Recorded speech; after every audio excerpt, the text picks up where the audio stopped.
नमस्कार जी। आज हम आपको एक ऐसे युवक से मिलवाएंगे जिसने बहुत छोटी सी उम्र में काफ़ी कुछ अपना अनुभव प्राप्त कर लिया है। और मेरी मुलाकात इससे सिर्फ इतनी भर है कि इन्होंने मुझे फेसबुक पे संपर्क किया और बताया कि सर मैं ऐसे ऐसे कर रहा हूँ। तो मैंने कहा जब आप कर सकते हैं तो कोई दूसरा युवा भी क्यों नहीं कर सकता, और आप मेरे पास आओ, आपसे बातचीत करेंगे और दूसरे लोगों को भी हम प्रोत्साहित करेंगे, इससे मोटिवेशन मिलता है एक दूसरे को। तो मैं मिलवाना चाहता हूँ आपसे। आपका नाम ललित है? ललित। मुझे आपने बताया आप गोहाना के पास रबड़ा गांव से। रबड़ा गांव से। पापा क्या करते हैं आपके? पापा सर पहले दुकान थी, अब कुछ नहीं करते। शाबाश। दुकान किस चीज़ की थी? यही परचून की। परचून की दुकान थी वहाँ गांव में ही? यस। ठीक। आप पढ़े लिखे कितने हैं? Graduation sir.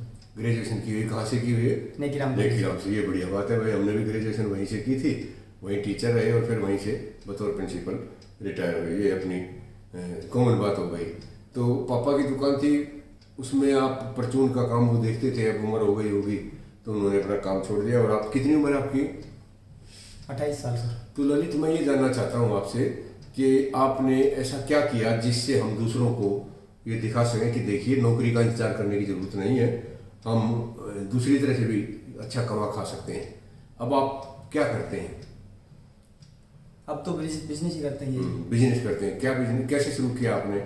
सर मैंने कॉलेज पास आउट के बाद कई साल तक घूमा, कहीं अच्छा। जॉब देखी। कॉलेज के आमतौर पर ये होता है, कॉलेज जैसे ही खत्म होता है तो हम कोचिंग इंस्टीट्यूट ज्वाइन कर लेते हैं। Yes। 8-10 हज़ार 15 हज़ार जो भी उनकी फीस है, और कापी लिए रोज़ सुबह आ जाते हैं, 5-7 घंटे वहाँ पढ़ते हैं, कोशिश करते हैं और ये इसमें पास हो जाओगे, इसमें हो जाओगे। और अल्टीमेटली क्या होता है, हमारे 90% खासतौर पर गाँव के जो बच्चे हैं वो 90% रह ही जाते हैं। और एक तो सरकार की नौकरियाँ ही कम है, ऊपर से हम मेहनत उतनी नहीं करते, सारा टाइम आने जाने में और बातचीत में और दोस्ती में गुजार देते हैं। तो आपने बीए के बाद की कब की थी आपने ग्रेजुएशन? 2016 में सर। 16 में आपने ग्रेजुएशन की। कितना टाइम हमने कोचिंग में लगाया? 1-1.5 साल सर। 1.5 साल बाद आपको ये समझ में आ गया कि भाई यहाँ काम नहीं बनने वाला, आपने उसको छोड़ दिया। फिर क्या शुरू किया? फिर मैंने सर वो मार्केटिंग का काम किया। अच्छा। बनिए के पास। बनिए के पास कोई दुकान थी किसी की? क्या बेचते था वो जाली और ये जाली? किसको, कौन सी जाली? ये एलुमिना और शटील वाली। नहीं, किस चीज़, कहाँ काम आती है जालियाँ? ये खिड़की दरवाजों की जो काम आती है। अच्छा, खिड़की दरवाजों में जो जाली लगती है जैसे मच्छर वच्छर रोकने के लिए, ये इसकी मार्केटिंग की। तो कहाँ जाते थे आप ऐसा करने? मैं सर पानीपत, सोनीपत। तो शहर में या गाँव में? शहर में। शहर में लोगों के घर जा जाके? नहीं, तो वो दुकान जो बंदी हुई थी, हाँ। उन्हीं दुकानों पे जाते और जो ऑर्डर था और पेमेंट थी वो सब लेके आते। अच्छा, मतलब जो सामान उस दुकान वाले ने बेच रखा होता था उसकी पेमेंट लेकर आते हैं। तो आपको ये पता लग गया भाई किस तरह का प्रोसेस है, कैसे ये बेचते हैं, कितना पैसा आता है। तो उसमें आपको महीने में कितनी आमदनी हो जाती थी? 8-10 हज़ार रुपये। 8-10 हज़ार रुपये आप इस काम में कमा लेते थे। आने जाने का खर्चा तो सेठ देता होगा। अच्छा, फिर आपने क्या सोचा, बढ़े कैसे आगे? फिर जी टेस्ट आ गया मेरा। अच्छा। रेलवे का टेस्ट आया बीच में। फिर मैंने वहाँ से नौकरी छोड़ के टेस्ट अच्छा, तैयारी की। टेस्ट नहीं, आपने रेलवे की नौकरी की? नहीं, क्यों नहीं की? तैयारी की।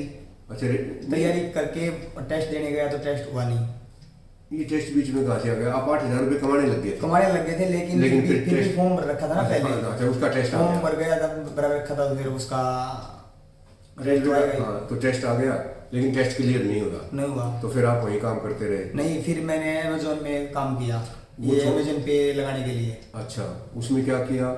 उसमें सर दिल्ली नौकरी करने जाता था, वहाँ दुकान। अमेजोन में नौकरी करते हाँ। थे? वो क्या काम था वहाँ? वहाँ अमेजोन पे लगाना होता था, ये जो स्कैनर होता है ये। ठीक है। ये लगाने के लिए स्कैनर, मतलब जैसे हम देखते हैं रेडियो पे भी, दुकानों पे भी वो बारकोड लगा होता है, वो बेचते थे किस्म से कंपनी की तरफ से। वहाँ कितनी तनख्वाह देते थे? वो देते थे 60 रुपये पर। एक जगह लगा दो तो 60 रुपये मिलेंगे। शाम तक मान लो 10 लगा दिए तो 600 रुपये रोज के हो गए। भाई महीने में 25 दिन भी हो गए तो 15 हज़ार रुपये कमा लेते थे। फिर आगे क्या हुआ? फिर मैंने मार्केट, वहीं दिल्ली मार्केट में जाके देखा, तो वहाँ रेट कंफर्म किए हर चीज़ के। तो जैसे मैं टॉफी वाली मार्केट में चला गया, वहाँ टॉफी के रेट पता किए। मतलब जब आप वो बारकोड लगाने के लिए जाते थे तो मार्केट में दिखता था भाई ये टॉफियाँ बेची जा रही हैं, तो इसमें कितना फायदा है, क्या रेट लगा रखा है। अच्छा, फिर से मैंने आगे घर वालों से बात की। घर वालों ने मना कर दिया। घर वालों के बाद क्या आपने पैसे मांगे होंगे कि इतना पैसा मुझे चाहिए, अपना ये काम शुरू करना चाहता हूँ, घर वालों ने मना कर दिया, फिर क्या किया आपने? सैलरी वो ले लेती थी मेरी। हाँ सैलरी तो नहीं, चूल्हा घर ही लाएंगे हम। फिर घर वालों ने मना कर दिया, तो फिर मैंने अपनी दीदी को बोला कि दीदी बड़ी है आपसे? हाँ उनको बोला कि मेरे को पैसे चाहिए। हाँ ऐसे ऐसे करना चाहता हूँ मैं। वो कितनी पढ़ी लिखी है? उसने भी ग्रेजुएशन किया। अच्छा, क्या करते हैं उनके हस्बैंड? वो भी मार्केटिंग का काम करते हैं। तो उनके पास है पैसे का? अच्छा।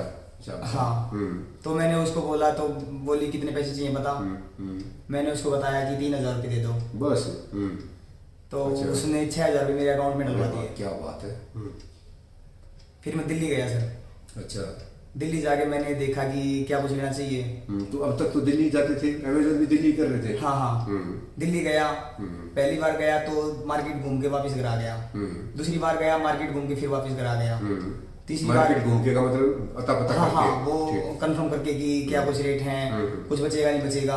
हाँ भाई इतने में मैं खरीद लूंगा, इतने में वहाँ बिकेगी तो मेरे को क्या बचेगा। फिर मैं तीसरी बार गया तो मैंने 3,000 रुपये का सामान खरीदा और लेके घर आ गया। क्या सामान खरीदा? टॉफी वगैरह, टॉफी चॉकलेट, मतलब ये छोटी छोटी चीजें। हाँ ठीक है। तो ये लेके घर आ गया। फिर ये लेके घर आ गया तो फिर मैंने साइकिल पे बैग टांग के और गांव गांव घूमना शुरू कर दिया। Very good. साइकिल पे लेके जाता और क्या क्या बेचते थे? टॉफियाँ, चॉकलेट? Toffee chocolate. चॉकलेट तो यार गर्मी में पिघल जाएंगी। नहीं, वो सर्दी वाला सीजन अच्छा, था। सर्दी वाला सीजन था और गांव में जो चीज लॉकडाउन का टाइम था। उस टाइम की बात है, एक महीना पहले जो पहला लॉकडाउन था। अच्छा।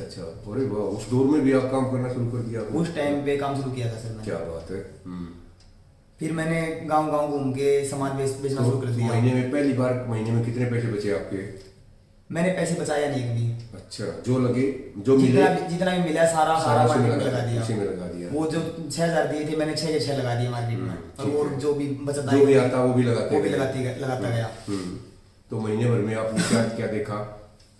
मार्केट ठीक सेट हो गई। अच्छा। और मतलब तेरे काम भी निकल ग्राहक फिक्स हो गए? हाँ। पड़ोस पड़ोस के गाँव में ही जाते थे? हाँ। ठीक है, फिर आगे? तो काम ठीक हो गया। मैंने 2-2.5 महीने बाद बाइक ले ली। अरे वाह, क्या बात है। इतने पैसे बच गए 2.5 महीने में? हाँ। लोन पे ले लिया वैसे? नगद कैश में। कितने पैसे? 50,000 रुपये की। 50,000 आपने 2 महीने में कमा लिए? हाँ, 2-2.5 6,000 से? 6,000 से। क्या बात है, ये तो कमाल कर दिया भाई आपने। जो मेरी समझ में आया वो ये कि 6,000 रुपये लगाकर दीदी के उससे मल्टीप्लाई करके उसको आपस में, और उसके बाद आपने उसको हाँ सर 2 महीने के अंदर अंदर या महीने के अंदर 2.5 महीने के अंदर उसके क्या आपने 50,000 बना दिए। की बाइक मिल गई। फिर आगे क्या किया? बाइक चलानी मेरे को आती नहीं थी सर। ओ तेरे की, और बाइक खरीद ली, शाबाश। फिर बाइक सीखी पहले तो? फिर वो जीजा के पास पुरानी बाइक थी, उसने अपनी बाइक मेरे को दे दी, अब मेरी उसने ले ली। क्या बात है भाई। मैं सबसे पहले तो मैं इस बात की दाद देना चाहता हूँ, तेरे जैसी बहन सबको मिले। और पैसा कमाने के बाद आपने अपनी बहन के हस्बैंड को, जीजा को एक गाड़ी दे दी, तो ये तो बहुत ही अच्छी बात है। नहीं, वो इतने दिन तक दी। कोई बात नहीं, वो तो ठीक है। आप पुरानी पे आपने सीख ली ताकि भाई नई गाड़ी है तो उसका नुकसान ना हो, मानो ठीक है। अच्छा, फिर क्या किया आपने? फिर बाइक चलाने आने के बाद मैंने वो बाइक मंगवा ली। गुड। फिर बाइक आने से ये नहीं हो गया आपका एरिया बढ़ गया? हाँ, एरिया बढ़ गया और कुछ सेल भी बढ़ गई। सेल बढ़ गई। अच्छा, आप अकेले ही करते रहे ये काम? फिर तो लॉकडाउन लगने के बाद लॉकडाउन में दिल्ली आना जाना बंद हो गया। चलो। फिर मैंने नमकीन की बात की मार्केट, वही फैक्ट्री में। ठीक है, दिल्ली में? नहीं, यहाँ समाल का। अच्छा, समाल का जो ये मेन हाईवे पे है। अच्छा। तो समालका से मैंने नमकीन ली। जैसे उसको ऑर्डर लिखवा देते, वो घर आ जाती, घर से परचेज कर फिर लेके अपना बाइक पे बेच के आते। कितनी आमदनी हो जाती थी? ये तो फिर लॉकडाउन खुलने के बाद की बात बता रहे हो ना? लॉकडाउन खुलने के बाद बिल्कुल खुला नहीं था। हाँ, सुबह तो आहिस्ता आहिस्ता हुई थी। तो फिर बाइक से नमकीन बेच के आता। फिर दिल्ली के रास्ते खुल गए, दिल्ली से वापस माल ले जाने लग गया। फिर उससे ट्रांसपोर्ट का भी ज्ञान हो गया कि ट्रांसपोर्ट से भी माल आ सकता है। अरे वाह, हाँ, ज्यादा आने लग गया तो भाई। पहले तो थोड़ा आता होगा तो वो थोड़े आने के उसमें मैं बैग से ले आता था। फिर ट्रांसपोर्ट का ज्ञान हो गया, फिर ट्रांसपोर्ट से ले जाने लग गया। Very good. फिर जैसे अपने नजदीकी शहर गवाना या सोनीपत, यहाँ देखना शुरू कर दिया कि यही माल जो दिल्ली से लेके आते हैं वही यहाँ मिल जाए सही रेट में। अच्छा, हाँ, वहाँ जाने का चक्कर खत्म हो जाए। तो फिर मैंने यहाँ से खरीदना शुरू कर दिया। Very good. यहाँ से खरीद के गाँव में बेचते? हाँ। ऐसा करते करते मेरे को हो गया 1 साल। 1 साल तो करीब आप महीने में, अब आज के दिन अगर हम बात करें तो कितना कमा लेते हो? अब सर 1 से 1.5 लाख रुपए 1 लाख रुपए आप पर मंथ कमा लेते हो? ज्यादा सर। शाबाश। और अकेले अकेले वो क्या क्या बेचते हो? जैसे एक तो नमकीन, दाल भुजिया को भी हाँ, को बोलते हो, एक तो ये हाँ, है, हाँ। और नमकीन, टॉफी, चॉकलेट, फिर ये इसमें आइटम बहुत होते हैं दुकान के, लगभग आइटम जैसे साबुन, सर्फ, शैम्पू। अच्छा, मतलब जो परचून की छोटी दुकान होती है, हाँ। उसमें जितने भी है, हाँ, जो भी आइटम इसमें सबसे ज्यादा मार्जिन आपको किस उसमें मिलता है? मार्जिन तो जैसे टॉफी चॉकलेट में ही ज्यादा आता है, इसमें ज्यादा मार्जिन होता है। वैसे जो आइटम डेली यूज नहीं होते उनमें मार्जिन सही होता है। तो कितने बजे आप घर से निकलते हो? अब तो घर से मैं निकलता हूँ 10-11 बजे, और वापस कितने बजे पहुंचते हो? 5-6 बजे। देखो, ये अपनी मनमर्जी का काम है, कभी भी रुको कभी जाओ। नहीं, कभी मन कर गया कि दोपहर बाद जाना, दोपहर बाद चला जाऊंगा। वही ना, मेरा कहने का मतलब नौकरी की तरह से नहीं है कि बंदिश हो। आप अपनी मर्जी का काम है, 10 बजे जाओ, 10:30 जाओ, 11 जाओ, है ना? हाँ, वो तो मन और की बात वापिस जब मर्जी आप लंच करो, जिस दिन की छुट्टी मन करे छुट्टी करो। यार मैं तो समझता हूँ 1 लाख तो शायद ही कोई सरकारी नौकरी हो जिसमें शुरू में 1 लाख रुपए मिलता हो। भाई टीचर हैं, उसको भी 30, 40, 50 कह लो, 60 कह लो, 70 कह लो, लाख रुपया तो किसी नौकरी में भी नहीं मिलता। तो आज हमारे आज के युवा को आप क्या सलाह देना चाहोगे? फिर सर मैंने 1 साल हो गया ना, तब मैंने गाड़ी ले ली। अरे बाप रे, मैंने तो बीच में रोक ही दिया था। मतलब अब आपने गाड़ी खरीद रखी है? हाँ, फिर गाड़ी ले ली मैंने। कौन सी गाड़ी ली? सुपर कैरी, मारुति सुजुकी की। अच्छा, मारुति सुजुकी सुपर कैरी आ गई, तो उसमें ये बिजनेस के लिए परफेक्ट है। हाँ, पीछे सामान आ जाता होगा, हाँ। उसमें जगह काफी है। तो आपने कभी ये नहीं सोचा भाई 2 लड़कों को और लगा लूं, ज्यादा बढ़ाऊं, खुद ही कर रहे हो सब कुछ? नहीं, गाड़ी लेने के बाद क्या हुआ कि मैंने देखा कि गाड़ी चलानी मेरे को आती नहीं। फिर मैंने ड्राइवर रख लिया गाड़ी में, बहुत बढ़िया। जिससे एक परिवार को चलने लग गया। मैं आपको बता दूं, ये ललित कुमार हैं, सिंपल ग्रेजुएट हैं, फादर की तरफ से कोई खास हेल्प नहीं मिली। हाँ, ये जरूर है कि फादर इनके इसी काम में थे, नज़दीक से ये चीज़ देखी हुई थी, और सिर्फ हिम्मत की वजह से और बहन के दिए हुए 6,000 रुपये से आप गाड़ी तक तो पहुंच गए हैं, और इनकम बता रहे हो लाख से ऊपर हो रही है। अब आगे क्या प्लान है? अब सर शहर में मकान लेके शहर से परचेज करेंगे। Very good. इसी चीज़ को हम बड़े लेवल पर लगाएंगे। हाँ, जैसे अब तो हम सामान वैसे स्टॉक लेके जा रहे हैं, फिर हम ऑर्डर के साथ स्टॉक देंगे। गुड। कि कस्टमर से सीधा फोन किया, फोन पे ऑर्डर ले लिया, और उतना सामान उसको भिजवा दिया, उतना सामान भिजवा दिया। ऑर्डर से हमारी सेल भी बढ़ेगी और काम तो आपने इसका सोशल मीडिया का भी कोई फायदा उठाया? कोई वेबसाइट वगैरह बनवाया नहीं, या ऐसा कुछ व्हाट्सएप का कोई ग्रुप नहीं, ऐसा कुछ नहीं। आप नहीं समझते ऑनलाइन का भी कुछ इस तरह का हो जाए? जैसे बता रहे हो, अब ऑर्डर भी तो यही है, व्हाट्सएप पे आपके पास ऑर्डर आ जाए, भाई इतने पैकेट भेजो, आप उसको इतने पैकेट भेज दो। हाँ जी सर, ऐसा भी तो हो सकता है। ऐसा हो सकता है, लेकिन मार्केट में पहले कस्टमर के साथ परिवार का संबंध बनाओ। हाँ, वो तो है भाई, संबंध तो देखो हर जगह मायने रखता है। हम संबंध नहीं बनाएंगे ना तो कुछ भी नहीं लेगा हमसे, बात ही नहीं करेगा कोई, बात ही नहीं आपका करेगा। भरोसा तभी होगा ना। हम जाके बोलेंगे भाई क्या चाहिए बताओ, तो क्या बोले कुछ नहीं, कुछ नहीं चाहिए, वो तो लेगा नहीं इस तरह से तो। फिर मैं उसकी दुकान में जाके उसके साथ उसके परिवार की हालचाल, उसके विचार, मतलब जानने की कोशिश करोगे, उसके नजदीक आने की कोशिश करोगे, उसी अनुसार फिर आप शेठ भाई कैसे हो, आप उसे बात करोगे, उसको अच्छी चीज ला के दोगे। कोई चीज टूटी हुई है, बेकार है या खुली हुई है, कोई भी कमी है तो उसको रिप्लेस करके दोगे। ये तो आम सी बातें हैं जो आपको हर जगह अच्छा रिलेशन बनाने के लिए ऐसी होनी ही चाहिए। आज कोई लड़का अगर बीए करता है या ग्रेजुएट होकर बाहर आता है तो आप उसे क्या सलाह दोगे? मैं तो यही कह रहा हूँ सर, अपना कोई भी छोटा सा काम करके बैठ जाओ। हाँ, काम करना शुरू करो तो सारी दुनिया में काम करने वाला कभी भूखा नहीं मरता है। उसकी हिम्मत जितनी होती है उस अनुसार उसका काम भी बढ़ सकता है। नौकरी तो खत्म ही होगी बिल्कुल। हाँ, नौकरी खत्म होगी, पर ये बात समझ आते आते लोग 3-3, 4-4 साल खराब कर देते हैं। नौकरी खत्म हो गई और लोग विदेश की तरफ भाग रहे हैं। हाँ, वो बहुत खतरनाक बात है। विदेश की तरफ आप भाजो तब जब आपके पास डिग्री हो, वहाँ के लिए नौकरी सेलेक्ट हो गए हो, फिर जाओ आप वीजा लगवा के। लेकिन जा किस तरह से रहे हैं, गलत सलत तरीके से अपना जमीन बेच के जा रहे हैं, कर्जा लेके जा रहे हैं, कोई दीवार कूद के फंस रहा है, कोई आगे जाके जेल हो रही है, कोई एक्सीडेंट में मर रहा है। कितनी बुरी हालत है। कल तो मेरे को किसी ने बताया कि एक पति पत्नी न्यूली मैरिड, वो भी दीवार फांद कर मैक्सिको पहुंच गए हैं। मैं तो कहता हूँ बिल्कुल बुद्धि भ्रष्ट होने वाली बात है। ठीक है, यहाँ पर रोजगार नहीं है, पर ये दूसरा तरीका तो है। तो आप कोई 2-4 चीज, वहाँ से ज्यादा पैसा यहाँ है सर, वहाँ अगर मेहनत की जाए। अरे दुनिया हमारे को एक मार्केट की तरह से देखती है, इतनी सारी आबादी है, इतनी सारी। हम कहीं भी नौकरी कर रहे हैं, मालिक जो बताएगा वो करेंगे। अगर हम अपने काम में उतनी मेहनत कर दें तो कुछ ज्यादा ही मिलेगा। आप शायद ये कहना चाहते हैं जितना मेहनत करोगे उतना नतीजा आएगा, जबकि मालिक के पास करोगे तो मेहनत आपकी होगी और प्रॉफिट उसको जाएगा। तो कितनी अच्छी बात है। अच्छा, मालिक के बच्चों के लिए कमाएंगे, एक अपने बच्चों के लिए कमाएंगे। यहाँ सीधा अपने बच्चों के लिए कमाओगे। तो 28 साल हो गए शादी का क्या सोच रखा आपने?